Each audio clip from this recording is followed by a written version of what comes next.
Hello students, welcome. कैसे हैं आप सब? उम्मीद है आप लोग ठीक होंगे। तो हम लोग कहाँ तक पहुँच गए थे? तो हम लोग पहुँच गए थे एजियोट्रॉपिक मिक्सचर्स तक हमने देख लिया था। हमने आइडियल नॉन आइडियल दोनों टाइप के सॉल्यूशंस को देख लिया था। यानी कि मैं कहूँ तो लिक्विड इन लिक्विड जो सॉल्यूशंस थे हमारे वो कंप्लीट हो गया था। आज हम देखेंगे solid in liquid. Solid in liquid, ठीक है जी। इससे पहले भी हमने सॉलिड इन लिक्विड को एक जगह देखा था और वहां पे हमने क्या पाया था कि जब हम सॉलिड यानी कि नॉन वोलेटाइल सब्सटेंस को किसी भी सॉल्यूशन में एज ए सॉल्यूट डालते हैं तो उसका वेपर प्रेशर डिक्रीज हो जाता है, ठीक है जी। हमने देखा था ना कि सॉलिड्स जो कि अक्सर नॉन वोलेटाइल होते हैं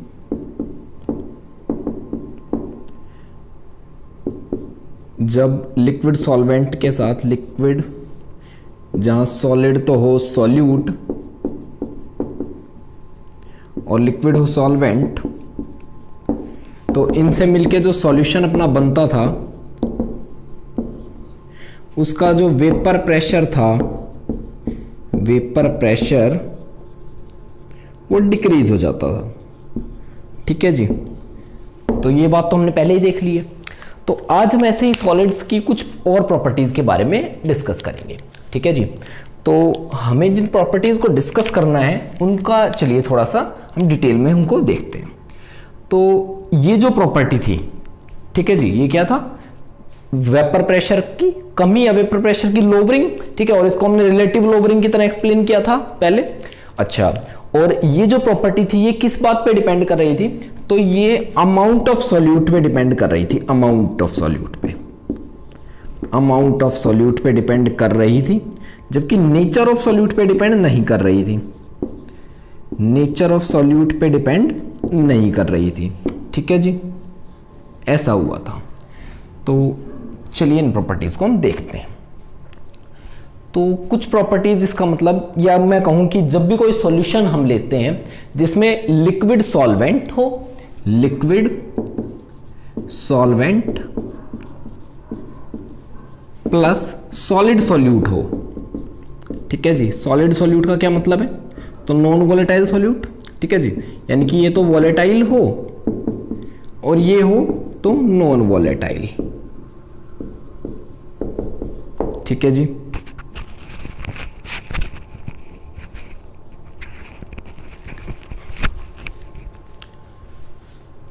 तो ये तो वॉलेटाइल हो और ये नॉन वॉलेटाइल हो, तो क्या होता है? तो दिस टाइप ऑफ सॉल्यूशंस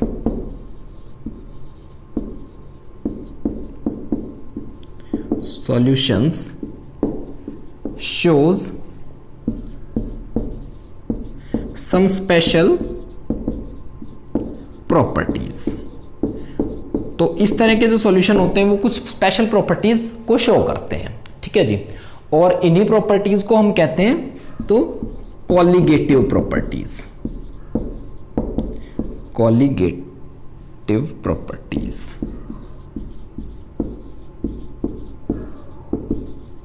ठीक है जी। कॉलिगेटिव दो शब्दों से मिलकर बना है, को और लिगर, ठीक है जी। को यानी कि टुगेदर, ठीक है जी, और लिगर का मतलब होता है बाउंड। तो इसका टोटल मतलब होता है बाउंड टुगेदर, ठीक है जी। तो इसका मतलब होता है बाउंड टुगेदर या बाइंड टुगेदर कह सकते हैं, मीन्स द सेम थिंग, ठीक है जी। तो चलिए अब हम जरा डेफिनेशन देखते हैं कॉलिगेटिव प्रॉपर्टी की। हम डेफिनेशन देख रहे हैं कॉलिगेटिव प्रॉपर्टी की, ठीक है जी। अच्छा, तो ये प्रॉपर्टीज पहली बात तो किस पे लगती है? तो उन सॉल्यूशंस पे लगती हैं जो सॉलिड इन लिक्विड हो, ठीक है जी। सिर्फ सॉलिड इन लिक्विड वाले सॉल्यूशंस इन प्रॉपर्टीज को शो करते हैं। और ये प्रॉपर्टीज क्या हैं? तो ये वो प्रॉपर्टीज हैं जो सिर्फ नंबर या अमाउंट ऑफ सॉल्यूट पे डिपेंड करती हैं, उसके नेचर पे नहीं, ठीक है जी। किस पे डिपेंड करती है? नंबर ऑफ सॉल्यूट या अमाउंट ऑफ सॉल्यूट पे, ना कि उसके नेचर पे। चलिए देखते हैं कैसे। तो पहले तो इसकी डेफिनेशन लिखेंगे। those properties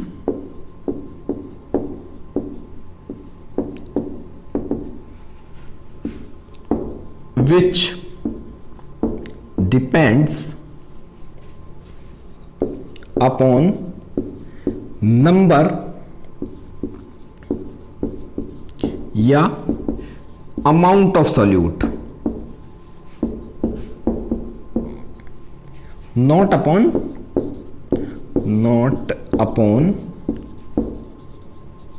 nature of solute। ठीक है जी, यानी कि किस पे डिपेंड करती हैं, तो नंबर पे या अमाउंट पे डिपेंड करती है, नेचर पे डिपेंड नहीं करती। चलिए देखते हैं, मान लीजिए कोई भी कोलिगेटिव प्रॉपर्टी है जिसका नाम है ए।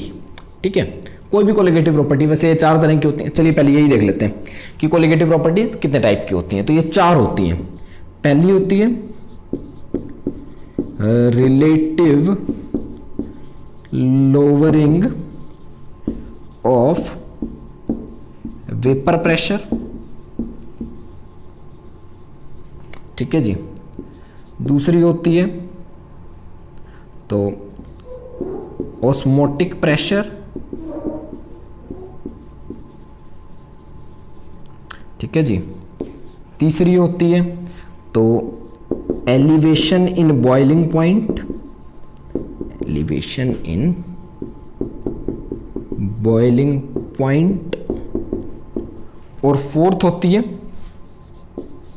तो डिप्रेशन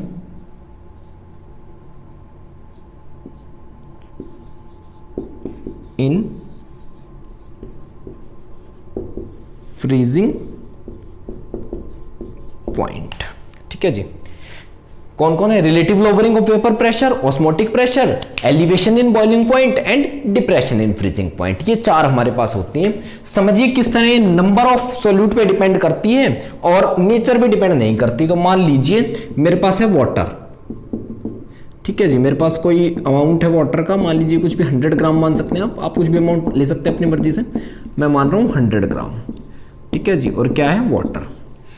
मैंने मान लीजिए ऊपर से 10 ग्राम और शुगर डाल दिया, या 10 ग्राम नहीं लेते, मान लीजिए मैंने 1 मोल शुगर डाल दिया।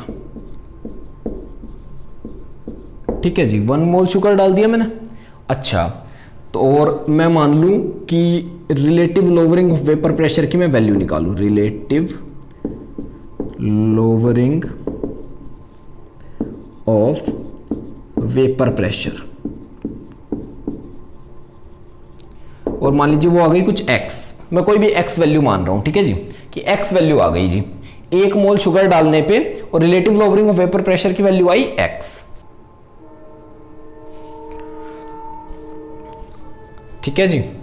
और अब इसी को एक मैं दूसरा केस ले रहा हूं। ठीक है, मान लीजिए अगेन मैंने 100 ग्राम वाटर ले लिया। ठीक है जी, 100 ग्राम मैंने वाटर ले लिया, और इस बार मैंने 1 मोल शुगर ना डाल के मैंने डाल दिया जी 1 मोल यूरिया। ठीक है जी। यूरिया क्या होता है? NH2CO NH2। ये लीजिए NH2CO NH2, ये फॉर्मूला होता है यूरिया का। ठीक है जी।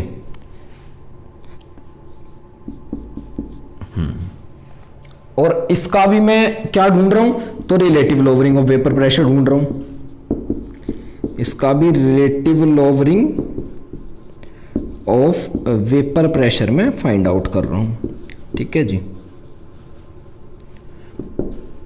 इसका भी relative lowering of vapour pressure मैंने फाइंड आउट किया, और जब मैंने वैल्यू निकाली तो कमाल हो गया।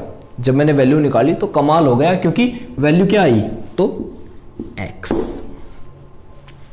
ये एग्जैक्टली वो एग्जांपल है जो हमें समझाता है कि कोलिगेटिव प्रॉपर्टीज क्या है। देखिए, क्या वाटर का अमाउंट सेम था? सेम था। मैंने ऊपर से जो चीज डाली वो चीज, उसका नेचर अलग अलग था। भाई यहाँ शुगर था, यहाँ यूरिया था, चीज अलग अलग है, नेचर भी अलग अलग होगा। पर देखिए अमाउंट, इसका भी 1 मोल, इसका भी 1 मोल, यानी कि अमाउंट सेम था। तो जो कोलिगेटिव प्रॉपर्टी की वैल्यू निकाली वो भी दोनों में सेम आई। देखिए नेचर अलग अलग था और अमाउंट सेम था तो वैल्यू सेम आई। अगर नेचर सेम हो, अमाउंट अलग अलग हो, तो वैल्यू अलग अलग आएगी। यानी कि वैल्यू किस चीज पे डिपेंड करती है? तो वैल्यू अमाउंट पे डिपेंड करती है, नेचर पे नहीं। ठीक है जी, कि मैंने ऊपर से सोल्यूट कितना डाला है, मैंने जो नॉन वोलेटाइल सोल्यूट डाला है वो कितना डाला है, ये बात डिफाइन करेगा कि कोलिगेटिव प्रॉपर्टी की वैल्यू मेरे पास क्या आएगी। ठीक है जी, समझ पाए इस बात को? समझिए इस बात को, क्या कि मैं चाहे कोई भी सोल्यूट डाल दूं, मैं कोई भी सोल्यूट डाल दूं, अगर उसका अमाउंट सेम है और वो नॉन वोलेटाइल है, तो उसके लिए, उन दोनों के लिए जो कोलिगेटिव प्रॉपर्टी आएगी वो क्या आएगी? सेम वैल्यू आएगी, क्योंकि अमाउंट सेम है। ठीक है जी, ध्यान क्या रखना है कि अगर अमाउंट सेम तो कोलिगेटिव प्रॉपर्टी की वैल्यू सेम। ठीक है जी, अमाउंट अलग अलग तो कोलिगेटिव प्रॉपर्टी की वैल्यू अलग अलग। ठीक है जी, तो यहां तक हमने देख लिया। तो अब चलते हैं आगे। चलिए, अब हम पढ़ रहे हैं तो relative lowering of vapour pressure. ठीक है जी, relative lowering of vapour pressure. तो चलिए समझते हैं इसको। मान लीजिए कि मेरे पास एक बीकर है। ठीक है जी,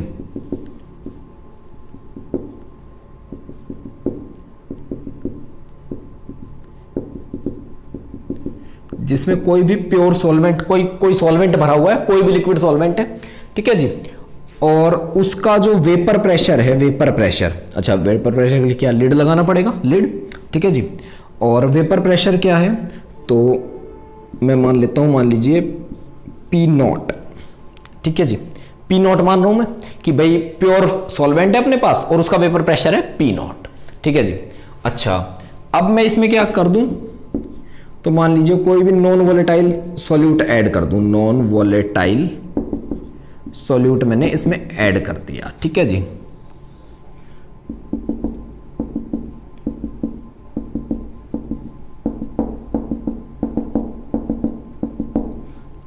ठीक है जी, और इसका जो वेपर प्रेशर मैंने निकाला, वेपर प्रेशर जो मैंने निकाला वो आया मान लीजिए PS, वेयर S क्या दिखाता है? तो सॉल्यूशन।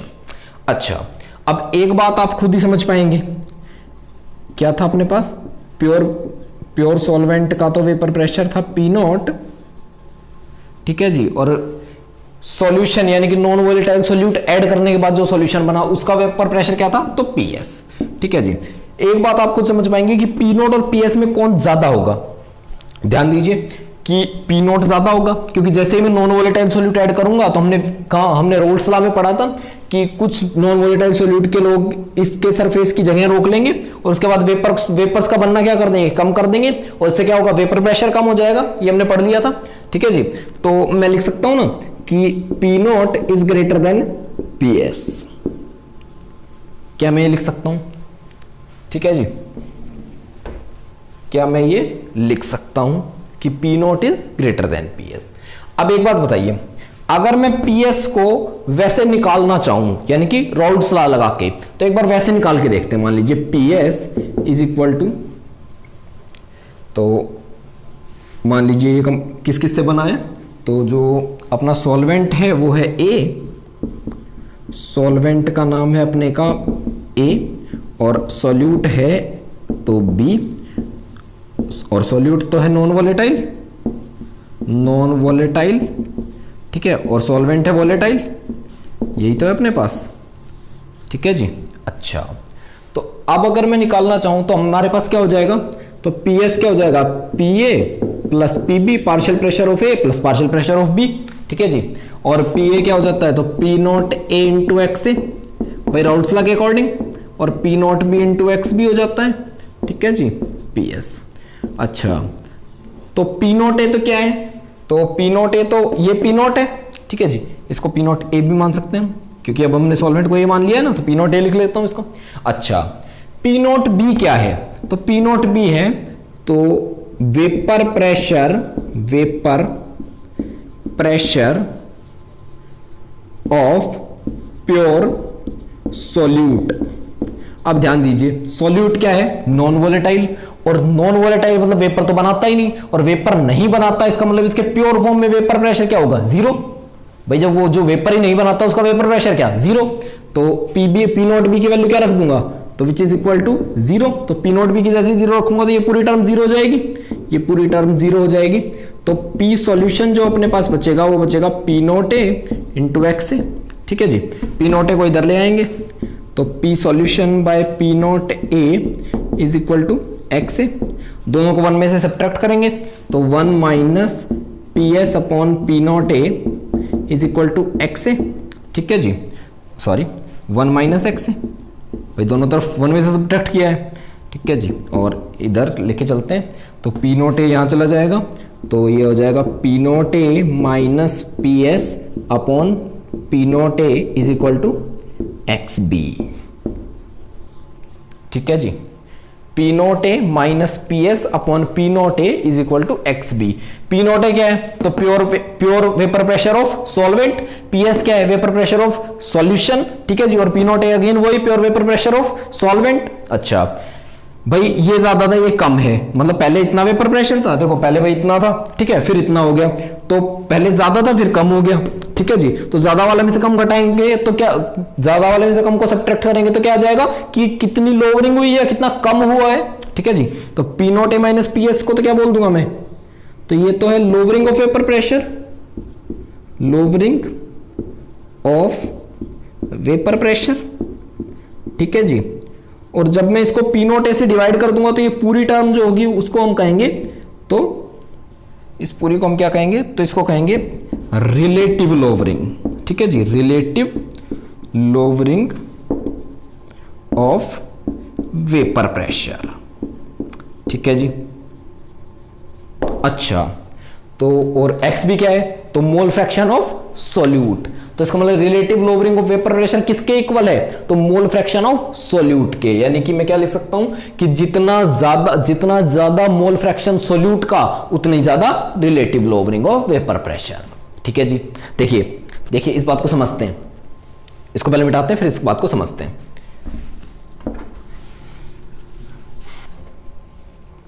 अपने पास फॉर्मूला क्या आ गया, P naught A minus P S upon P naught A is equal to x B. ठीक है जी, जहां इसको तो हम बोलते हैं तो relative lowering of vapour pressure, relative lowering of vapour pressure. ठीक है जी, और ये क्या है, तो mole fraction of solute, mole fraction of solute. ठीक है जी, तो यानी कि relative lowering of vapour pressure किस पे डिपेंड करती है, तो मोल फ्रैक्शन ऑफ सॉल्यूट पे। ठीक है जी, यानी कि मोल फ्रैक्शन सॉल्यूट का जितना ज्यादा, या मैं कहूं अमाउंट ऑफ सॉल्यूट जितना ज्यादा, relative lowering of vapour pressure भी उतनी ही ज्यादा। ठीक है जी, यानी कि ये क्या है, अच्छा ये तो हमने देख लिया था कि ये क्या है, एक कोलिगेटिव प्रॉपर्टी है। ठीक है जी, क्यों, क्योंकि सिर्फ अमाउंट पे डिपेंड कर रही है। ठीक है, और ये भी हमने देख लिया था कि ये क्या है, तो इसको तो बोलते थे लोवरिंग, खाली lowering of vapour pressure, lowering of vapour pressure.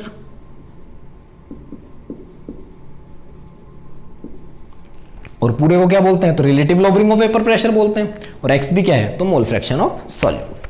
ठीक है जी, अच्छा एक और बात देखिए, p naught A minus P S upon P naught A is equal to x b. X b को क्या लिख सकते हैं, n b upon n a plus n b. आप ये भी देख सकते हैं number of moles of b और number of moles of a, where n b is equal to number of moles of b, यानी कि बी क्या लिया था हमने, सॉल्यूट। ठीक है जी, और एन ए क्या है, तो number of moles of solvent. ठीक है जी, अच्छा अगर आप और चाहें तो और इसको एन बी और एन ए का भी फॉर्मूला पुट कर सकते हैं, तो आपके पास आ जाएगा P naught A minus P S upon P naught A is equal to क्या आ जाएगा, तो given mass of B by molecular mass of B upon given mass of A by molecular mass of A plus given mass of B by molecular mass of B. तो W B क्या है, तो given masses of A and B respectively. ठीक है जी। और M A और M B क्या है, तो molar mass of A and B respectively. ठीक है जी। तो ये हमारा हो गया relative lowering of vapour pressure. ठीक है जी, इसको ध्यान से देख लीजिए। ठीक है जी, तो आज के लिए बस इतना ही, और इसके बाद आगे की कोलिगेटिव प्रॉपर्टीज को हम आगे की क्लासेस में डिस्कस करेंगे। ठीक है जी, तब तक के लिए धन्यवाद।